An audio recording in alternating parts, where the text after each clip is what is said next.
Hello बच्चों, good morning. आज मैं आपको कक्षा 12वीं से पाठ नंबर 9 रुबाइयाँ, जिसके कवि हैं फिराक गोरखपुरी। तो रुबाइयाँ जो ये रुबाइयाँ हैं, ये हैं क्या? ये मैंने आपको वैसे पहले वीडियो में सब बता दिया है। ये उर्दू और फारसी का एक छंद या लेखन शैली है। इसमें 4 पंक्तियां होती हैं। पहली, दूसरी और चौथी पंक्ति में तुकबंदी होती है। तीसरी पंक्ति जो है वो अपने आप में स्वतंत्र होती है। अब तुकबंदी क्या है?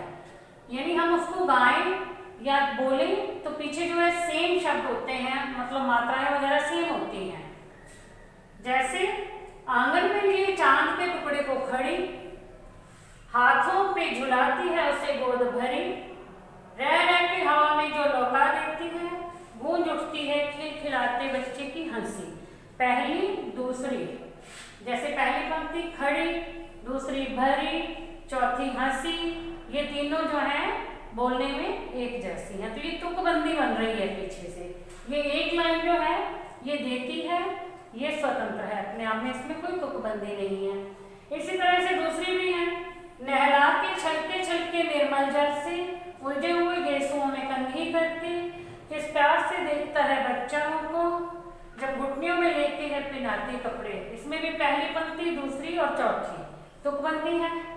ठीक है, निर्मल जल से, कंघी करके, पिनाती कपड़े, तो ये तुकबंदी है। और ये तीसरी लाइन जो है ये स्वतंत्र है। तो ये है रुबाइयाँ। अब मैंने आपको इससे पहले के वीडियो में रुबाइयों का सरलार्थ जो है वो अच्छी तरह से समझा दिया था, तो आपने वो वीडियो देख ली होगी, समझ लिया होगा। अब उसी में एक रुबाई के कुछ प्रश्न दिए होते हैं। आपको जो है पेपर में कैसे आता है, मान लो ये रुबाई दी हुई है, दिवाली की शाम घर पुते और सजे, चीनी के खिलौने जगमगाते लावे, वो रूपमती मुखड़े पे एक नर्म दमक, बच्चे को घरौंदे में जलाती है दिए। अब ये आ गया, 4 पंक्तियां आ गई हैं। इसी रुबाई के बीच में से आपको प्रश्न पूछे जाते हैं। आपको उन प्रश्नों का उत्तर देना है और उन प्रश्नों का उत्तर आपको हिंदी में देना है। ये नहीं कि ये पंक्ति इसमें कहाँ आ गई है, पद्यांश हम देखते हैं पंक्ति आ गई और वो उसका उत्तर लिख देते हैं, ऐसा नहीं होता। आपको इसकी हिंदी आएगी, पहले इसका सरलार्थ आपको आएगा, तो आप उसका उत्तर जो है आसानी से दे पाओगे। तो मैंने आपको सरलार्थ जो है उस वीडियो में, फर्स्ट वीडियो में समझा दिया है। अब इनके अंदर से जो प्रश्न पूछे जाते हैं, अब वो है, वही आ गया, आंगन में लिए चांद के टुकड़े को खड़ी। तो इसमें जो है क्या प्रश्न पूछे जाएंगे वो मैं आज आपको बता रही हूँ कि कैसे एग्जाम में प्रश्न पूछे जाते हैं, आपको उसका उत्तर देना है। माँ कहाँ क्या कर रही है, इस बात का ध्यान रखना है। कई बार बच्चे जो है प्रश्न में से एक ही शब्द को पढ़ लेते हैं, जो कि माँ क्या कर रही है, और कहाँ का उत्तर नहीं देते, या कहाँ का उत्तर दे दिया तो क्या का उत्तर नहीं देते। कई बार 2-2 प्रश्न आ जाते हैं। तो माँ कहाँ क्या कर रही है, अब माँ कहाँ पे क्या कर रही है, ऊपर से आप देखो माँ आंगन में खड़ी है। ठीक है, आंगन में अपने बच्चे को गोद में लेके खड़ी है, और वो क्या कर रही है, बच्चे को बार बार हवा में उछालती है और पकड़ लेती है। तो ये कर रही है ना, कहाँ क्या कर रही है, कहाँ खड़ी है माँ, आंगन में बच्चे को गोद में लिए वो खड़ी है। क्या कर रही है, वो बच्चे को बार बार ऊपर उछाल रही है और फिर उसे पकड़ लेती है। दूसरा है, चांद का टुकड़ा किसे कहा गया है तथा क्यों। अब इसको भी देखो, 2 प्रश्न पूछे गए हैं। चांद का टुकड़ा किसे कहा गया है और क्यों कहा गया है। अब क्यों का भी उत्तर देना है और किसे का भी।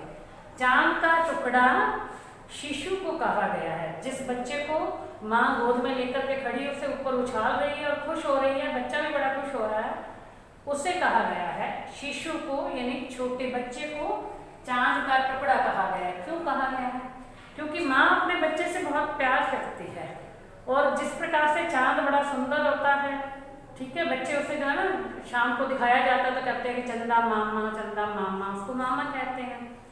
तो जिस प्रकार से चांद बड़ा सुंदर होता है, रात को अपनी चांदनी छिपकेरता है, बिखेरता है, और उसी तरह से बच्चा भी जो है अपनी माँ को बहुत सुंदर लगता है, चांद की तरह, इसलिए जो है उसे चांद का टुकड़ा कहा गया है। तीसरा प्रश्न है, माँ बच्चे को किस प्रकार खिला रही है? बच्चा खेलता है, कैसे खिला रही है माँ बच्चे को? वो उसे बार बार ऐसे ऊपर उछाल देती है, फिर उसे पकड़ लेती है, फिर ऊपर उछाल देती है। बच्चा इस तरह से वो खेल रहा है, बच्चा खुश हो रहा है और किलकारियां मार रहा है, यानी जोर जोर से हंसता है। आप कभी भी देखना, यदि हम बच्चे को ऐसे ऊपर उछालेंगे ना तो बच्चा जोर जोर से हंसता है।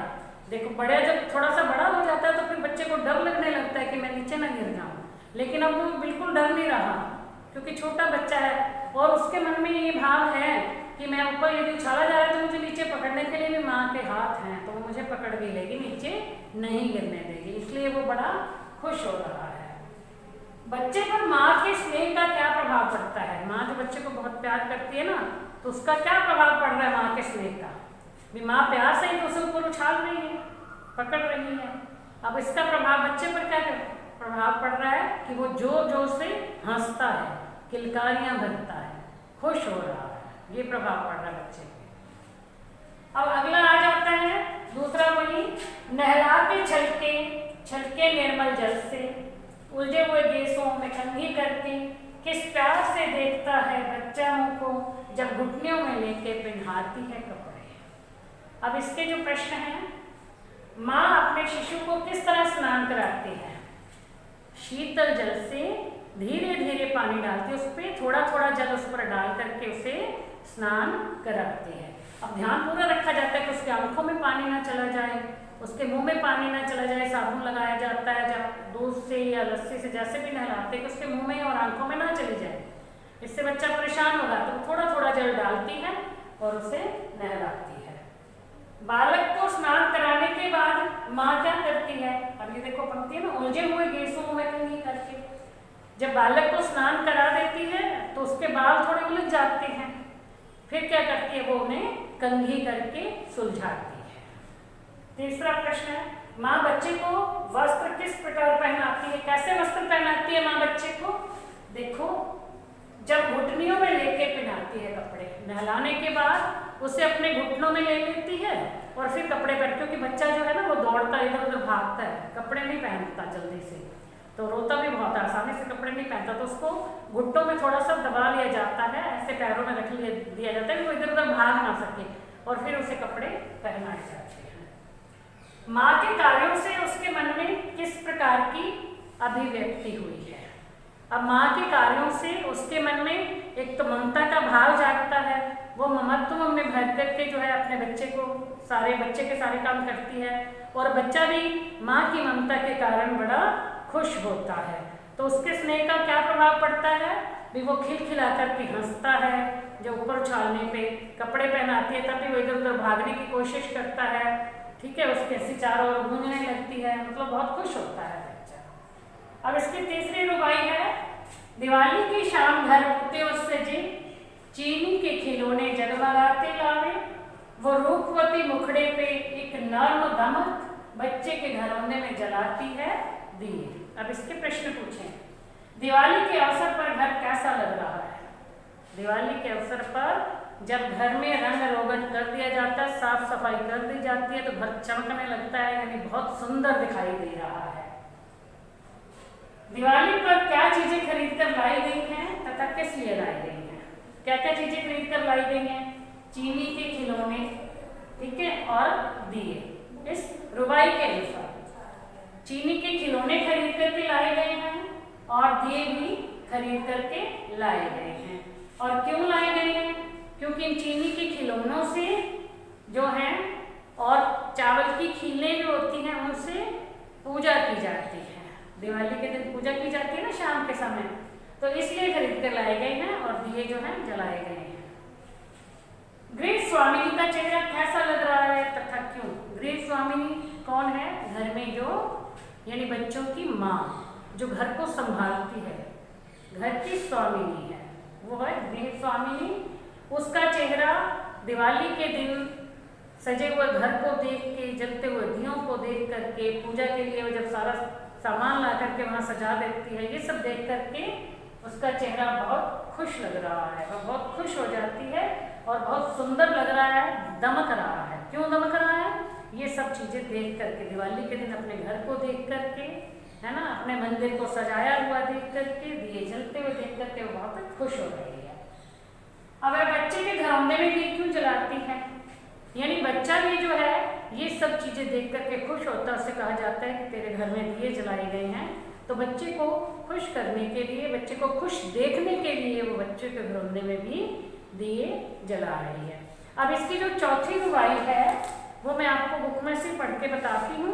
आंगन में ठुनक रहा है जिदे आया, बालक तो हुई चांद पे ललचाया है, दर्पण उसे देखकर कह रही है माँ, देख आईने में चांद उतर आया है। अब इसके जो प्रश्न है, बच्चा आंगन में क्यों ठुनक रहा है? क्यों ठुनक रहा है? मतलब वो जिद कर रहा है अपने माँ से कि उसे चांद चाहिए, क्योंकि उसने ऊपर चांद को देखा तो वो ठुनक रहा है, ठुनक के चल भी रहा है और ठुनक रहा है, यानी कि वो जिद कर रहा है कि मुझे चांद चाहिए। बालक तो है, कहने से कवि का क्या अभिप्राय है?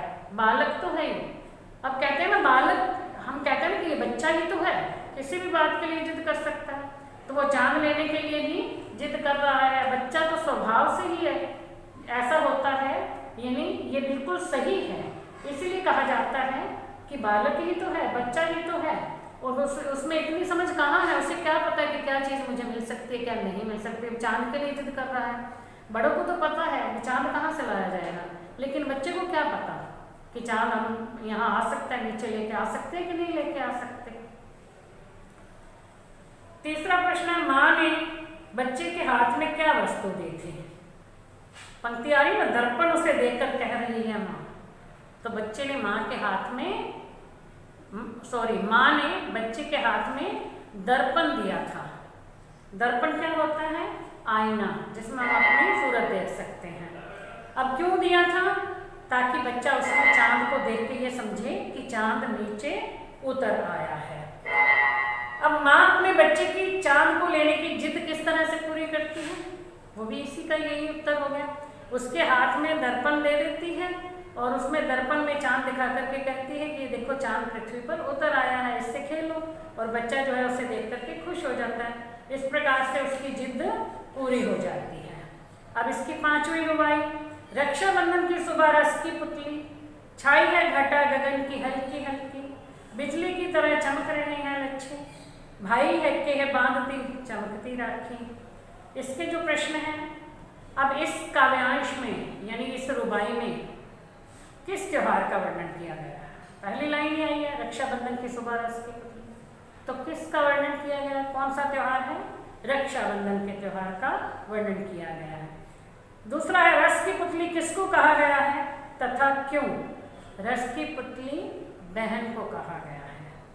क्यों कहा गया है? क्योंकि उसकी जो बातें हैं वो बड़ी ही मधुर होती हैं, उनसे रस टपकता है। वह जब खुश हो जाती है ना रक्षाबंधन के दिन, अपने भाई को राखी बांधने के लिए बड़ी तत्पर हो जाती है ना, तब जो है बहुत सुंदर दिखाई देती है, तैयार होकर ऐसे बड़ी सुंदर दिखती है, तो उसे रस की पुतली कहा गया है। रक्षाबंधन किस ऋतु में होता है? ये वर्षा ऋतु में होता है। उस टाइम पे आकाश में बादल जो है छाए हुए रहते हैं, बिजली चमक रही होती है। ये दिन इस काव्यांश में उसका वर्णन किस तरह किया गया है? तो यही वर्णन किया गया कि आकाश में काले बादल छाए हुए हैं, बिजली चमक रही है, तो ऐसे समय में रक्षाबंधन का त्योहार आता है। बहन क्या कर रही है? चौथा प्रश्न है, बहन इस पंक्ति, इस काव्यांश के अनुसार बहन क्या कर रही है? बहन अपने भाई के कलाई पर राखी बांध रही है। ठीक है, तो ये आपको इसके प्रश्न समझ में आ गए होंगे। इसी तरह के प्रश्न जो है आते हैं, काव्यांश दे दिया जाता है और उसके अंदर से प्रश्न पूछे जाते हैं, और प्रश्न को उसी पंक्ति के हिसाब से आपको नहीं लिखना होता। आपको पहले उसका सरलार्थ याद होगा, तो आपको हिंदी में ही उत्तर देने हैं, फिर उसका जो है आप उत्तर लिखोगे। अब इसी का और भी प्रश्न, काफ़ी प्रश्न जो है बन जाते हैं।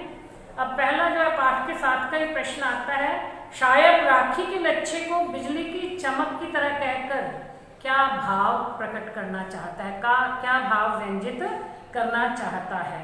अब क्या करता है शायर? राखी का लच्छा यानी जो राखी होती है उसे बिजली की चमक की तरह बता रहा है। किसकी तरह बता रहा है? बिजली की चमक की तरह। इस प्रकार उसने यह भाव व्यक्त किया है कि राखी के धागे बिजली की तरह पवित्र और स्वच्छ होते हैं। ये बादल और बिजली को भाई और बहन की तरह का संबंध बताया है और उसी उनका जैसे अटूट संबंध है कि बादल गिरते हैं तो बिजली भी चमकती है, उसी तरह चमक जो है भाई और बहन के मन में अनंत प्रेम और उत्साह पैदा करता है। यानी राखी की चमक भाई और बहन के मन में जो है बड़ा ही प्रेम का भाव पैदा करता है। ठीक है, तो ये प्रश्न आपको समझ में आ गए होंगे। इन्हें अच्छी तरह से याद भी कर लेना, समझ लेना, ताकि लिखते हुए आपको कोई परेशानी ना हो। वीडियो देखने के बाद जब आप सुनोगे इसमें से आपको अपने आप ये प्रश्न याद रह जाएंगे और आप स्वयं लिख पाओगे। Thank you.